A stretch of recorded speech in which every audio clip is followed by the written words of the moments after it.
All right, it's holiday time, and there's only one thing on our minds, and that's great holiday beer. No, man. Great holiday food. No, great holiday beer. Great holiday food. Look, guys, we're at Hellas, man. You can have the best of both worlds here. Oh.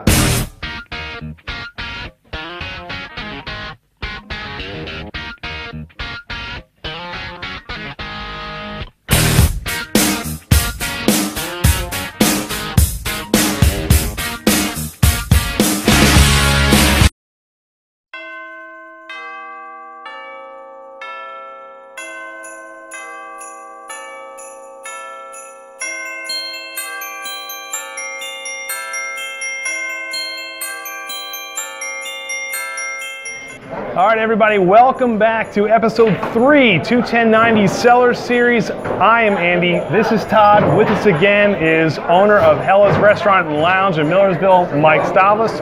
It is holiday season here in a packed restaurant and bar, which is a lot of fun. We're doing this one today, and it's all about holiday beers.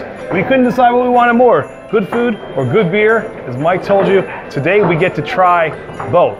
So you're going to get a sampling of some really, really good food and beer that pairs well together. And if you're in the area, you can come on down here and check it out.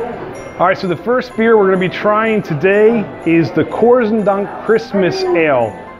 This is the first time I've tried this. There's 2 different vintages we're going to try. We're going to try the 2018 that was just released, and then we're going to try the 2013. Both of them beers that we had not tried before, but Mike was really excited to share with us, so take it away and tell us a little bit about this beer. Yes.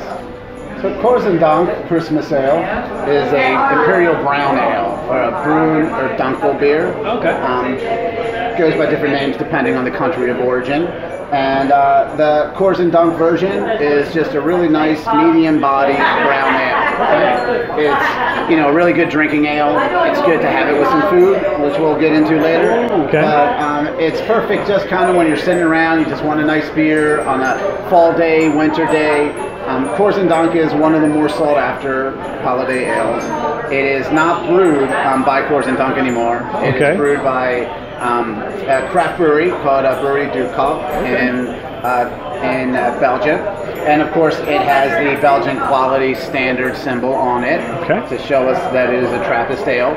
It was originally brewed in the 1700s. Wow. But I believe it was King Philip II had outlawed it, so they stopped brewing it. And when it came back as a licensed beer. All right, so what are we trying first here, Mike?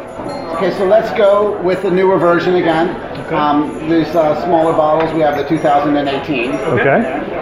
You can see it's kind of not that thick, not that heavy. You can kind of see through it. It's got an amber color to it. Sort of a off-ruby red, right? Yes. Yep. Nice little lacing on top. Good color for a brown ale. This is nice. Smell that kind of fruity esters on the nose. Wow, it's almost got a little bit of cherry and a little bit on the nose there. That's really kind of a red, dark, fruit-forward kind of smell off the nose. Corsendonk 2018.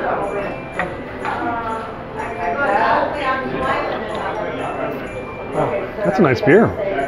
So very nice body, very good lacing, very good carbonation. Again, it's held up very well. I love the nose on this. This smells great for a Christmas ale. I mean, you're not getting those traditional cloves and like the typical spices you're finding in other holiday beers, but you get those dark fruits. You get that cherry that kind of pops a little bit on the nose.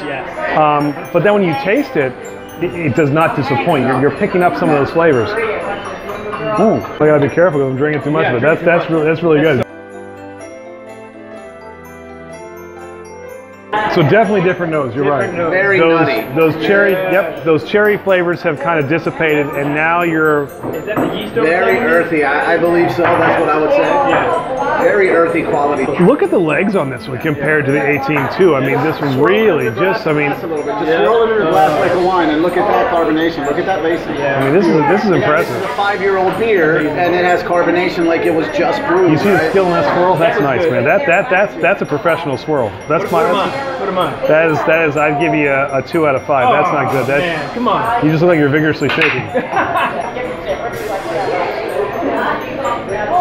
Whoa, that's really cheap.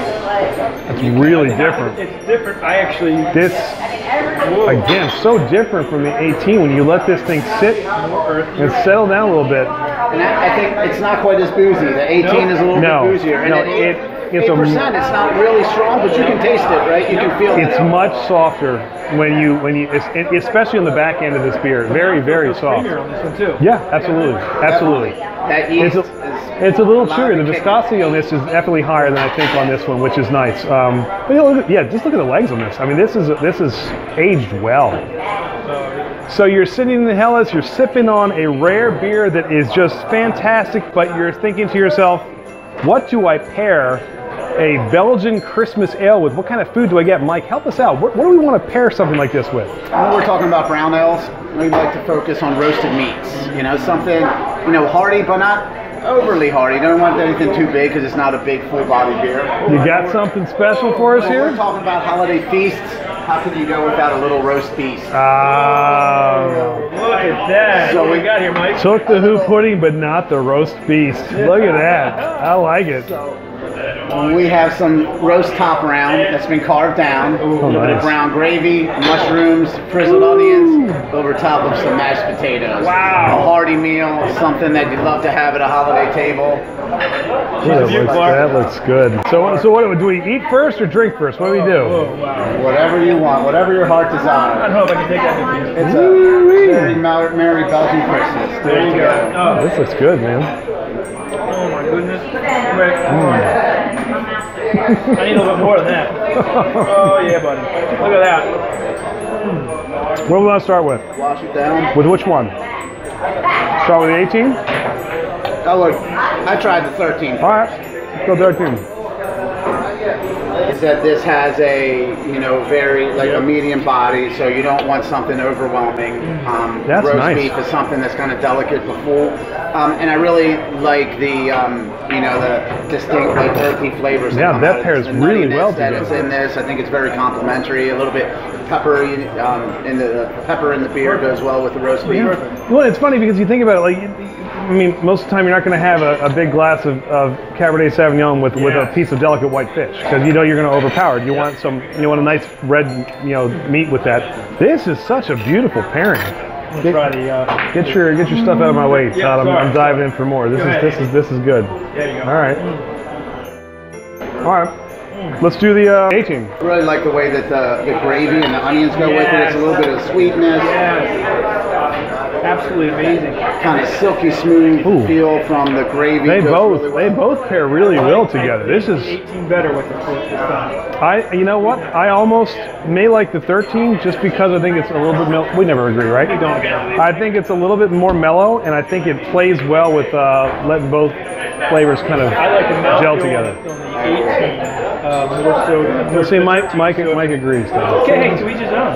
I'm done mine. I drank all my beer. I told you at the beginning I was here for the beer. And I'm here for both at this point because that's just really, really good. That is true. So, any chance that a dessert might pair well with a Belgian style beer too? I think I got something in mind that'll make you guys really happy. Nice. Definitely. All Let's do it. It'll make you want to rub your belly. Oh, there you go, Andrew. I can do that and this at the same time. Let's do it. All right, the next beer we're going to try is the St. Bernardus Christmas Ale, infamous Belgian Christmas beer that we can't wait to try, and we got two. We've got the 2018 that you can get right now here at Hellas on draft, and then we've got a very special 2013 aged bottle. Mike is going to tell you about both and a very special dessert to pair this with. So guys, what we have here is the St. Bernardus Christmas Ale. St. Bernardus is a brewery in Belgium. It is a Trappist style ale. It's not a Trappist ale. It's not brewed by the monks. It was contracted and licensed to be brewed by an outside brewery years ago and delivered to the brewery so they can bottle it and distribute it. So unlike like the last, the Chimay that we did last episode, this is not a Trappist in respect it was by the monks. And you can see when you get Belgian beers, right, some of them have a little symbol on here, right, that designates that it is a Trappist style. It's brewed with the same recipes, and in this case, the same proprietary yeast from St. Bernardus. but it is not brewed in the monastery. Okay. So Mike, what style of beer are we trying right now? I know we tried the Tripel, we did the 150th anniversary edition of the Chimay, but tell us about the style of beer this is and a little bit about what goes into it. Sure. The St. Bernardus Christmas Ale is a version of their most popular ale, the Untappd 12, which is a quadruple style ale. These are big, full-bodied beers, really high alcohol content, and they are bottle conditioned. So the yeast has been in the bottle for a secondary fermentation. Okay. They are fermented, in the vats at the brewery, but then the secondary fermentation happens in the bottles. That's one of the things that allows them to age so well and to continue to build those wonderful flavors. Now the St. Bernardus Christmas is a little bit different version than the Untappd 12. Okay. They say it's more kind of a mint flavor and a sweeter than the Untappd 12. I do find that it has more stone fruits. It's got like a really thick body, really chewy. We talk about mouthfeel on a beer. This is a really chewy beer, really thick. You can really feel it when you're drinking it. This is one of your favorite beers too, right? It is. I love it. I love it. So Untappd 12 is one of my favorite beers, and this Christmas ale, because it's limited, it blows it away. I wait for this every year to come out. Right. Well, I can't wait to try it. So let's get a nose on this first. Let's go with the 2018. 18 first. We'll go 18 first. Yeah, we'll go 18 so we can kind of get a baseline here. All right, well, cheers. All right, cheers. First of all, looking at the color on this, it's a very dark, I don't know what. You can't see through it. Definitely mahogany is a good way to describe this. It smells fantastic. It smells like Christmas. It smells like booze. You get the holiday spices, but yeah, you got a little alcohol on that nose. See how it's thick? It kind of leaves, a little bit of a residue on the tongue when you're drinking it. From the sweet. But it's got a really smooth mouthfeel, and the aftertaste is Spices nice. are coming through now too. I don't know what they're using spice-wise, and I don't know if it's the yeast they're using, that Belgian-style yeast. But I'm getting a little bit of the clovey, a little bit, right? You definitely get some flow there. Yes. The finish on this leaves you with a nice full mouthfeel, and some of those flavors continue to just kind of develop as it goes, which is really nice. I'm now interested to see how it's changed then. So let's go to the 2013. Let's do the 13 here. It's already, I can tell you, it's a little bit lighter, yes? Yeah, you can start, you can start to see fruits a little bit. It is. Smell on the nose, it's a lot softer in the nose as well. We've experienced this with aged beers before, right? So. See, I'm getting more of the Mike's going right in, so I guess we'll go right in there. Cheers. Cheers to you. Now, can you taste the carbonation on that? Yes. It's more champagne-y, I guess. Is that right? Yeah, that's a good way to say it, definitely. There's definitely more effervescence in there. That's the word. Well, yeah, and you get a little bit more of the bready notes kind of coming through on this. Yep. This is, malty, bready, not quite as hit you on top sweet as the first one. I think I like this better. Yeah. Well, see, I actually may like the 18 just because I think the spice note is stronger now. Yes. So if you're going holiday style beer, I'm liking the 2018 because it feels a little more in that vein. That is true. As far as just the style of beer for aging, this is pretty. I mean, this is really nice, and I agree. This is almost more. It's like a wine. Some of the stronger flavors mellow out. Okay. That's a big part of the aging process. Like I get some like orange peel in this. Oh yeah. I definitely get a little bit more citrus in this. Definitely. I can even get it on the nose. Sure. Yes, definitely. They really feel like two different beers, to be truthfully honest with you. And it's funny to see how these things settle down and round out as it ages in the bottle. You really want to make it feel like a different beer? Let's have some food with it. I'm ready. Okay. So when we think Christmas, or at least when I think Christmas, I think cookies, right? I've always been the Santa Claus. I've always been the one that gets to enjoy these. Let's go. These cookies have been provided by my lovely wife, Mandy. Thank you, Mandy. She is gifted. Oatmeal raisin, right? So this is going to complement the beer a lot. Drink or eat first? Eat first, take a bite of this, and then take a drink of the beer. I would maybe start with the 18 when you drink it first. All right. Holy moly, Mandy. Are you kidding me? Oh, the cookie by itself is really good. I'm not sure how that's going to get. Well, let's see. First of all, that's an amazing cookie. Whew. Oh my goodness. Washes right over that. The flavors of the raisins really complement. It brings it out. The maltiness.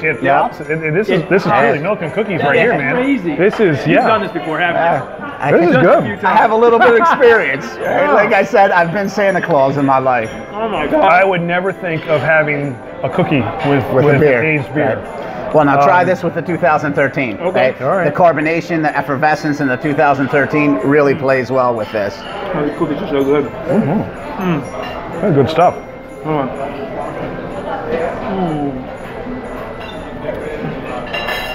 You know what though? I think it works better with the 18. Because of all the notes that are coming out. Oh, yeah. Right? I think this is subdued a little bit, so I think it loses something because this is so sweet. I think it works well with that. Either way, it's great. Oh my goodness. Cookies are amazing. Isn't that amazing? Yeah, I mean, right? I would never With have. 13, right? I would never have thought to pair 18. it that way. No. But that combination plays so nicely together. That's dynamite. So first of all, yeah, I was going to say kudos. See, you were all about the good beer, but the good food here. I'm huh? changing my mind now. Not bad. So Mandy, thank you, because well done. These are good. You're not going to get this kind of knowledge on pairing food and beer anywhere else around here. This is why if you're in the area, you want to try that 2018 on tap now. They got it over at the bar. Yes. People are sipping on it Right and now. enjoying it. And Mike's got some of the 2013s also Cellar that if you guys want to come out and see what pairs well with that, try a little food beer sampling of your own. Come on out. certainly give you good He'll suggestions. hook you up and he'll let you know what to try. So again, if you like what you see here from 21090 or enjoying the Cellar Series, please hit that subscribe button and click that little bell in the corner. It's going to let you know every time we got a brand new video. We've got Instagram, we got Twitter, we are now on Untappd, so we can come in here and put some of our reviews up, which is great. Yep. We're also going to hook you up with all of Hella's feeds. We're going to make sure that you know every possible way to get in touch with them because I'm telling you, knowledgeable staff, great food, great beer, you cannot beat it. Come on down, especially around Christmas time. The place is decorated, looks great. We love it.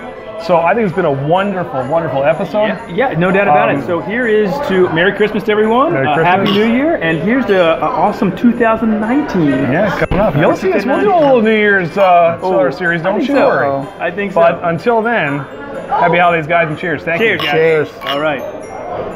How do you say it in Greek again? Yamas. Yamas, kala Christoyana. Kronia pola. Say that again. You got it in? I don't know what you're saying to, but it sounds like disrespectful, so I'm going to take that as... Cheers. No, that's fun stuff. Excellent. That's good. I usually curse that in Portuguese, not in Greek. You are like the homebrew Yoda, my man. Thank Let you, me just say this. 310. It's like, woo-wee!